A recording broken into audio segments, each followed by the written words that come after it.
So, what are you saying, Ozai? Good plan, Sidious. I still don't understand how this Death Star works, but if it is as mighty as you are saying, our enemies stand no chance. Indeed. All units of the Fire Nation are at your disposal. I assume that includes even those mighty firebenders? Yes, Sidious. All of my firebenders, as well as my daughter Azula, will be at your service. Excellent.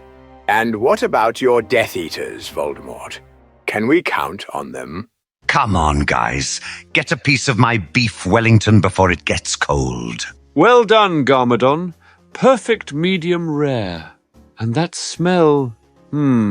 Gordon Ramsay would be proud. So you're suggesting putting 9 Nazgul rings into marketable securities? This way, you can use them as collateral for loans, so you can stay in debt to get rid of taxes while retaining your cash flow. Good idea. Also, consider trademarking one ring to rule them all as a catchphrase. It's quite catchy. Guys, please, could you finally start focusing on conquering the multiverse? Look, Sidious, don't tell me what to do.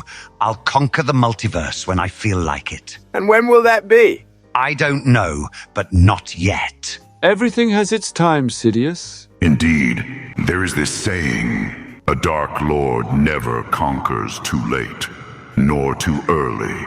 He conquers precisely when he means to. Wise saying, Sauron? I am clearly fishing in an empty barrel.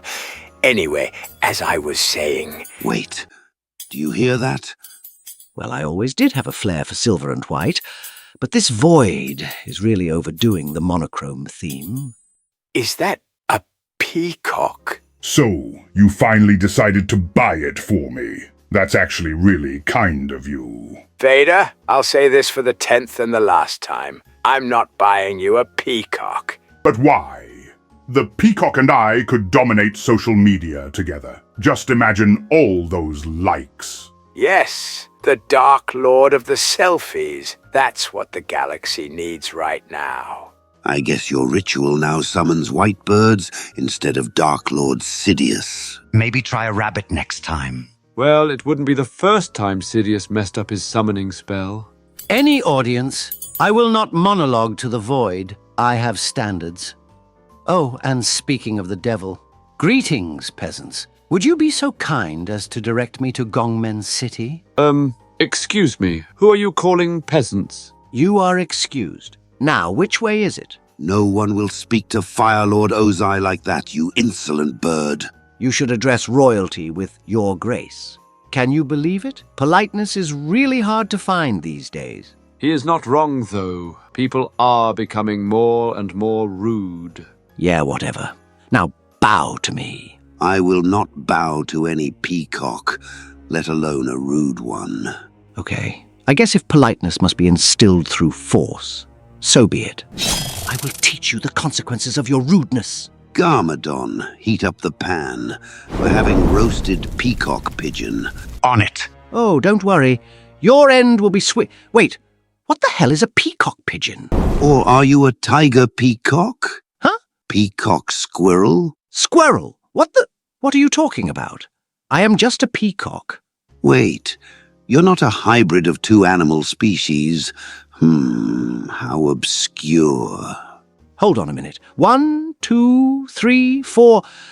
God damn it, she was right again. I can already hear her smugness from here.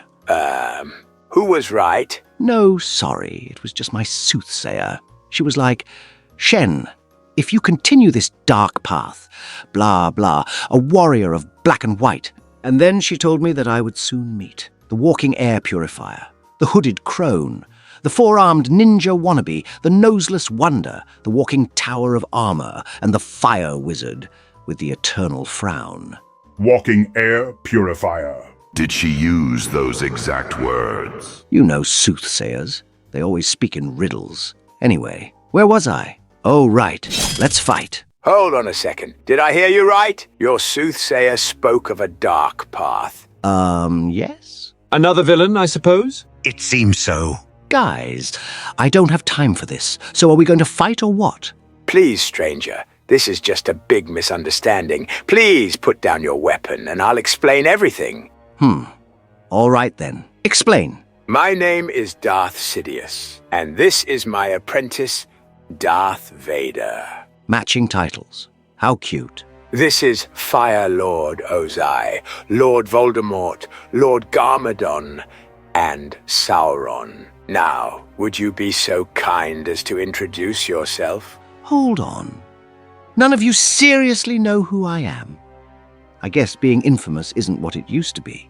Anyway, I am Lord Shen, the Feathered Fury and the ruler of China.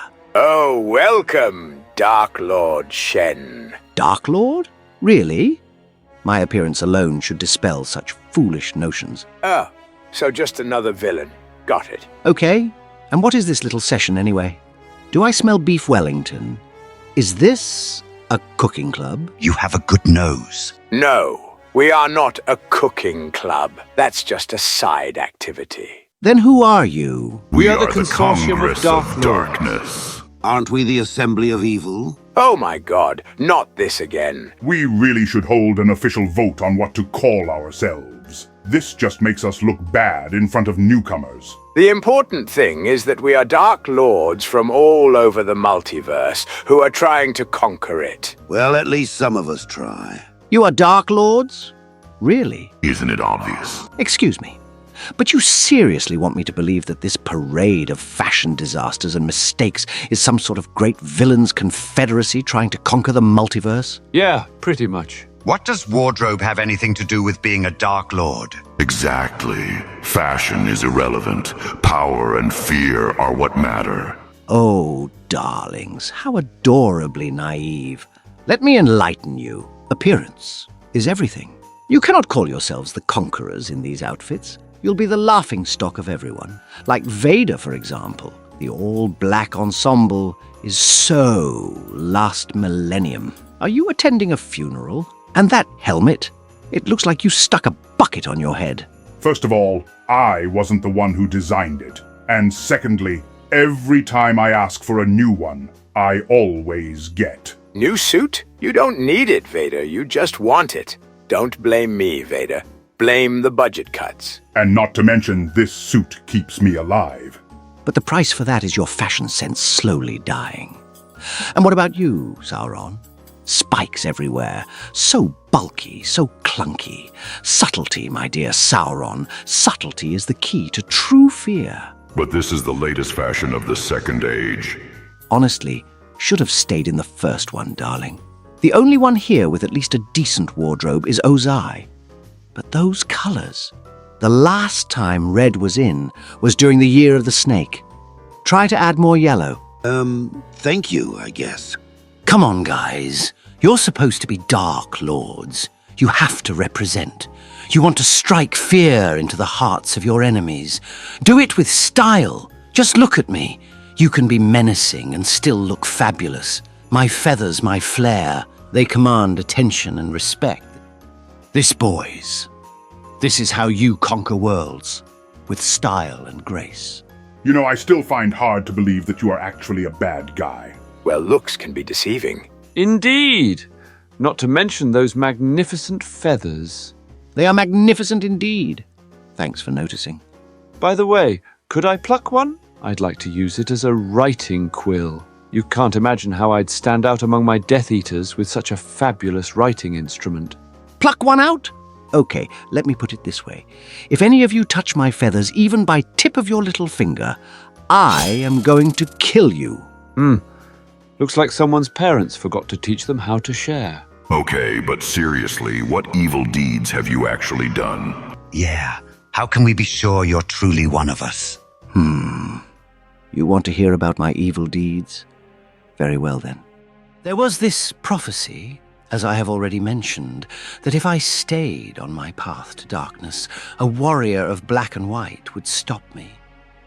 The prophecy wasn't clear, but I deduced that it must have been a panda. I was furious at the moment, and I knew what had to be done, what sacrifices were necessary to secure my reign. That night, I traveled to the panda settlement. They were unprepared, their eyes wide with innocence and confusion. But in that moment, as the first screams pierced the night, I felt a pang, a brief, stabbing remorse. For a moment I wondered, could there have been another way, a path less drenched in blood? But I could not afford to be weak. Weakness had no place in my heart. I was destined to reshape the world, and they stood in my way. As dawn broke, the village lay in ruins. There was no remorse left, and all the pandas were massacred. Like all of them, men, women, and children too? All of them. I see you are inclusive to all genders and ages. That's commendable. Okay, you are one of us.